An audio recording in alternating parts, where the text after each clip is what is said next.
Hoje nós celebramos o nosso quinto domingo da Quaresma. É o último domingo antes da Semana Santa. Na próxima semana, no próximo domingo, nós já teremos o Domingo de Ramos, o início da Semana Santa, aquela semana tão importante que a gente não deve perder nem um dia da celebração. Se somos verdadeiramente fiéis católicos, nós participaremos de todos os dias da Semana Santa, de Domingo de Ramos a Domingo de Páscoa. Vale lembrar que Semana Santa não é semana para católico viajar. Quem viaja na Semana Santa, achando que Semana Santa é semana de turismo, não entendeu o que é o catolicismo. Se você é um católico autêntico, você evita viajar nesta semana, porque você tem um compromisso com a sua igreja, com a sua religião, com a sua fé. E se porventura viajar, lá onde você for, tem igreja, participe de todas as celebrações que ali houver. Porque esta semana é o ápice da nossa doutrina, da nossa fé, tudo converge para a Semana Santa, para o mistério pascal, paixão, morte e ressurreição. Todo o calendário litúrgico, ele se dirige para esse ponto alto que é o tríduo pascal. Nós estamos então chegando a esse momento. Tivemos aí 40 dias para a nossa conversão. E a liturgia desses 40 dias da Quaresma nos direcionou para uma profunda avaliação da nossa vida, para eliminar de nós todas as formas de pecado, de erro, de coisas que nos distanciam de Deus, para nos colocarmos mais perto dele. E durante esses últimos domingos, a liturgia tem destacado símbolos batismais. E hoje que nós temos o batismo, quero lembrar a pais e padrinhos, e a todos nós que um dia fomos batizados, que pelo batismo nós renascemos para uma vida nova. Guardem bem essa frase. O batismo nos faz renascer para uma vida nova, nos lava do pecado original e nos renascemos para esta vida em Cristo. Por isso é um compromisso muito sério. E por isso os 3 últimos domingos da Quaresma destacam símbolos batismais. Vou recordar rapidamente alguns deles. Terceiro domingo da Quaresma, a liturgia destacou para nós o símbolo da água. Daqui a pouquinho, as crianças vão se aproximar com seus pais e padrinhos lá da pia batismal para serem lavados dos seus pecados originais. Naquele terceiro domingo, a liturgia nos conduzia junto com Jesus à beira do poço de Jacó, no encontro com a samaritana. O encontro com a samaritana significava o encontro de todos nós pecadores com a fonte de água viva que é Jesus. Ali, bebendo daquela água viva, nós nunca mais teríamos sede. No quarto domingo, a liturgia destacou o símbolo da luz. Hoje nós temos ali do lado da pia batismal o círio pascal, símbolo do Cristo ressuscitado. Daqui a pouco os padrinhos vão acender as velas naquela vela maior, o círio, lembrando que eles precisam ser luz, ser exemplo na vida das crianças, dos seus afilhados. Naquele quarto domingo, ou seja, domingo passado, Jesus se apresentava para nós como essa luz, concedendo luz ao cego de nascença, aos olhos do cego de nascença. Ele abriu os olhos do cego e com aquele gesto, ele abria os olhos de todos nós, alienados pelo pecado, e nos trazia de volta a Ele. O símbolo da luz é, portanto, o símbolo de Cristo, o símbolo do batismo, e ele está presente na liturgia batismal da Quaresma.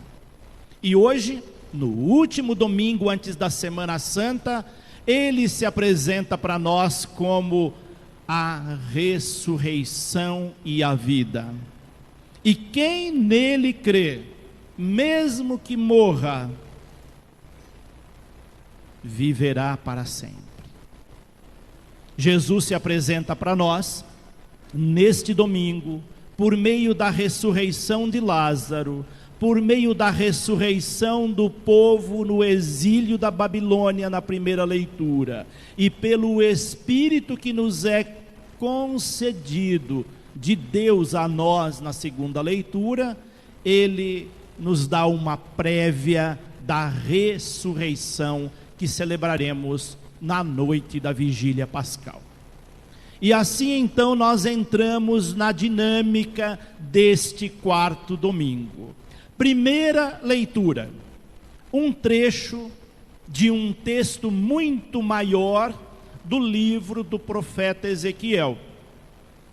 Este livro traz uma passagem que vem antes dessa, mostrando o povo hebreu, o povo judeu, exilado na Babilônia.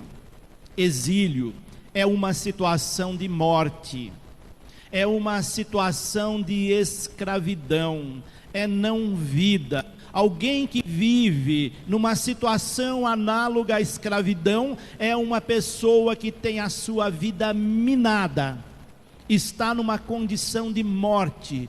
Por isso, esse ato é abominável.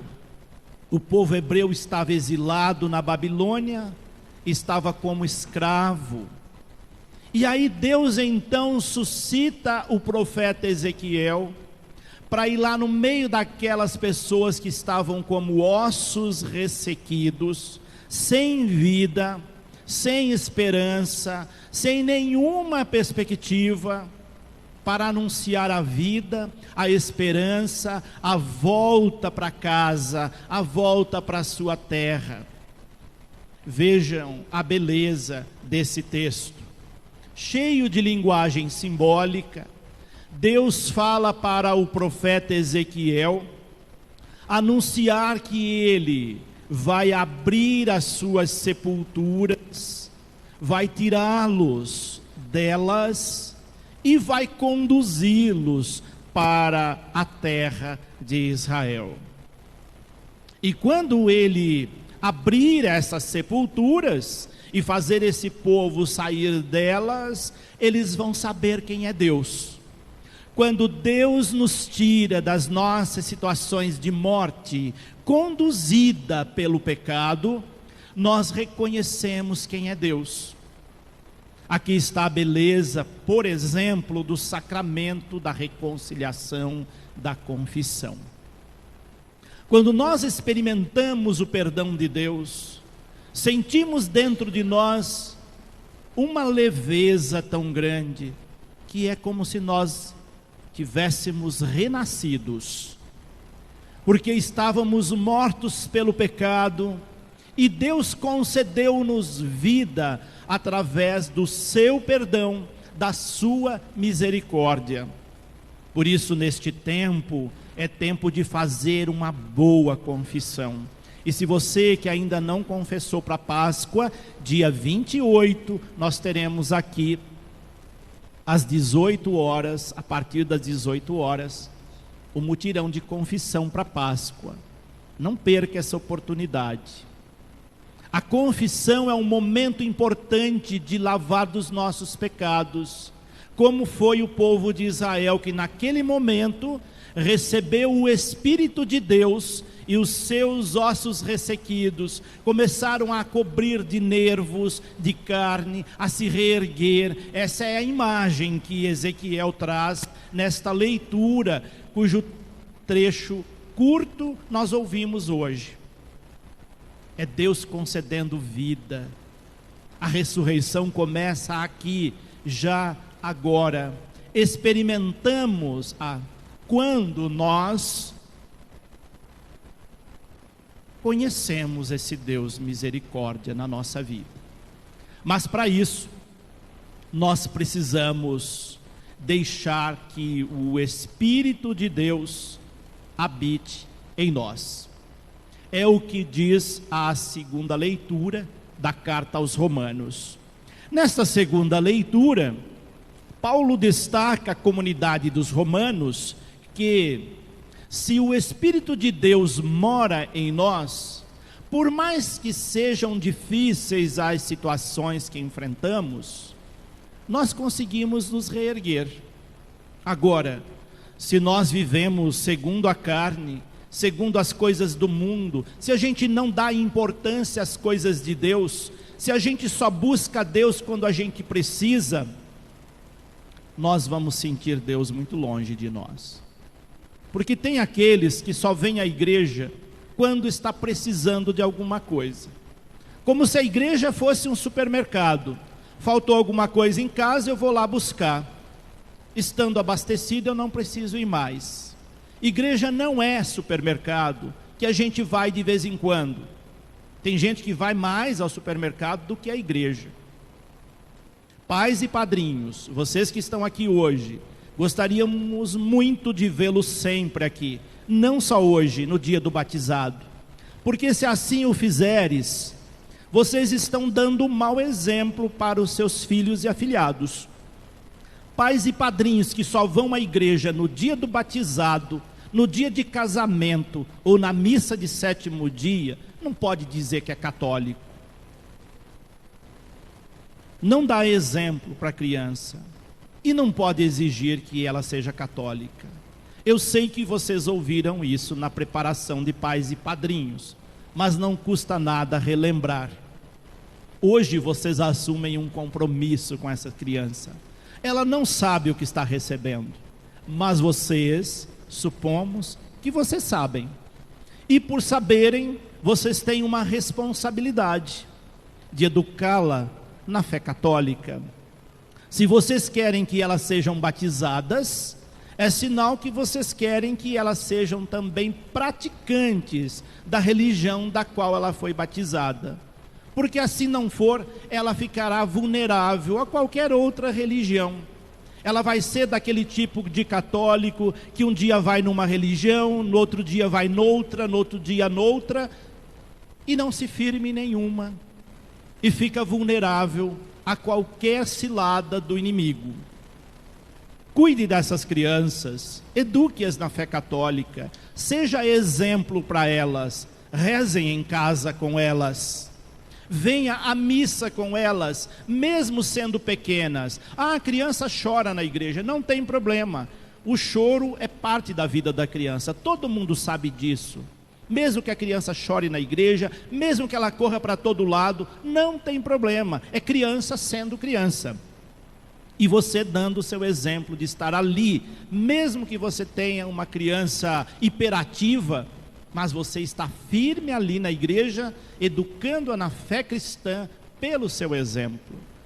É nesse sentido que nós vivemos segundo o Espírito, como fala Paulo na carta aos Romanos, na segunda leitura.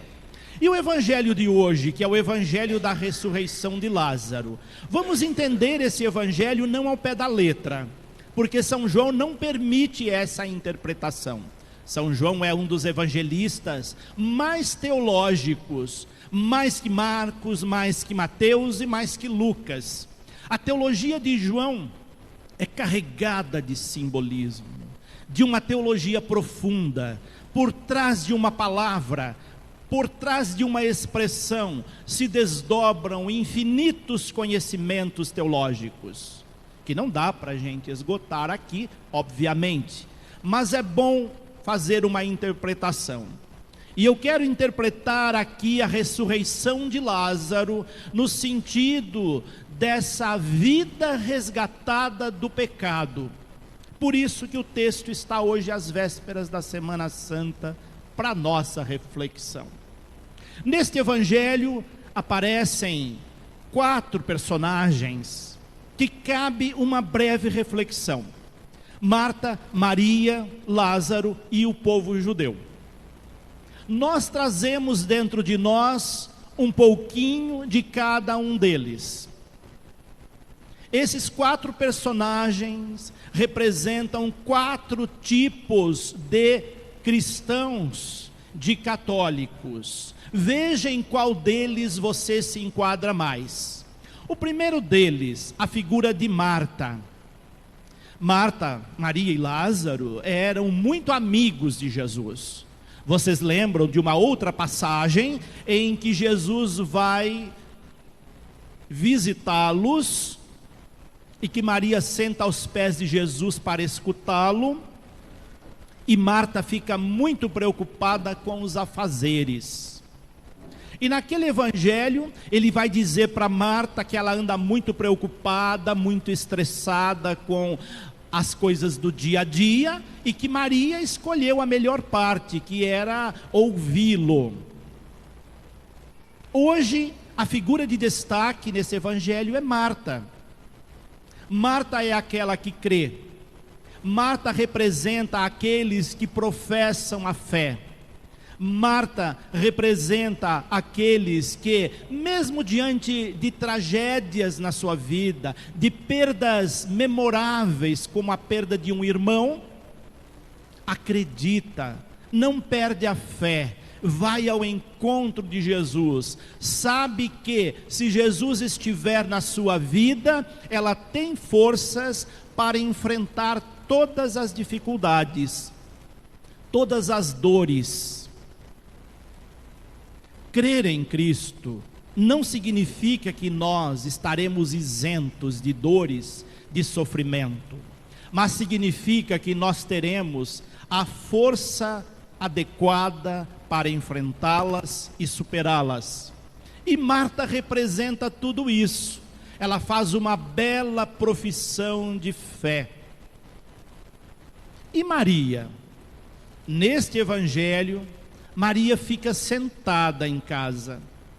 Aqui nós lembramos que essa faceta de Maria representa em nós, às vezes que nós preferimos ficar sentado em casa e não vir à missa, às vezes que sempre achamos uma desculpa: eu não vou à igreja hoje porque eu tenho este compromisso. A gente coloca uma lista de prioridades na nossa vida e lá, no último, se sobrar tempo, nós reservamos para Deus. E depois queremos que Deus nos atenda prontamente na hora que nós pedimos. Deixamos Deus em último lugar na nossa vida, e na hora de recorrer a Ele, queremos que Ele atenda-nos em primeiro lugar. E se assim Ele não fizer, porque Deus tem o tempo dele, nós já brigamos com Deus. Não disse, Deus não atende. Maria então fica sentada em casa e ela representa um pouquinho de nós quando assim procedemos. E Lázaro? Lázaro representa aqueles que estão alienados na sua fé. Lázaro está todo amarrado, do pé à cabeça. Quando Jesus o chama na porta do túmulo e ele vem ao seu encontro, ele vem de pés, mãos, olhos vedados, totalmente enfaixado com as vestes mortuárias. Quantos de nós estamos enrolados com as vestes mortuárias da nossa alienação? Ficamos presos à nossa bolha, ao nosso mundinho pequeno, restrito, muitas vezes medíocre, e não enxergamos um palmo além do nosso nariz. Quando assim procedemos, nós somos esse Lázaro totalmente alienado das coisas de Deus, e o pecado nos aliena. Por isso Quaresma é tempo de revisão de vida. E o povo judeu, o que representa? Representa aqueles que vão com os outros, aqueles que agem conforme age a maioria. aqueles que pensam conforme pensam a maioria, aqueles que agem como gado, como manada, que vai porque vê todo mundo indo. A casa de Marta e Maria ficou repleta de gente, chorando a morte, não vislumbrando a ressurreição, e ainda ousando criticar Jesus. Esse que abriu os olhos do cego, não poderia ter feito com que Lázaro não morresse? Quantos de nós, além de alienados, além de pensar com a cabeça dos outros, enxergar com os olhos dos outros, andar com a perna dos outros, nós achamos no direito de julgar até Deus? Há muito católico que assim procede, católico que pouco vem à igreja, ou que às vezes vem bastante à igreja, mas que são de uma língua ferina, que estão prontos a falar mal até de Jesus Cristo. Temos que pensar nossa postura, e hoje com esse evangelho olhar, em qual desses personagens nós nos enquadramos mais? Qual que nós trazemos mais dentro de nós? Bom seria se destacasse em nós a figura de Marta, de quem professa a fé, de quem é perseverante, de quem testemunha a sua fé, de quem é fiel a Cristo e mostra isso com os seus atos. É o que nos mostram hoje as leituras deste quinto domingo, às vésperas da Semana Santa. Ficou clara a mensagem para vocês? Dá para voltar para casa um pouquinho melhor a partir disso que vocês ouviram das leituras? Então agora nós vamos passar para o ritual do acendimento das velas e da profissão de fé, renovação dos compromissos batismais de pais e padrinhos e de cada um de nós.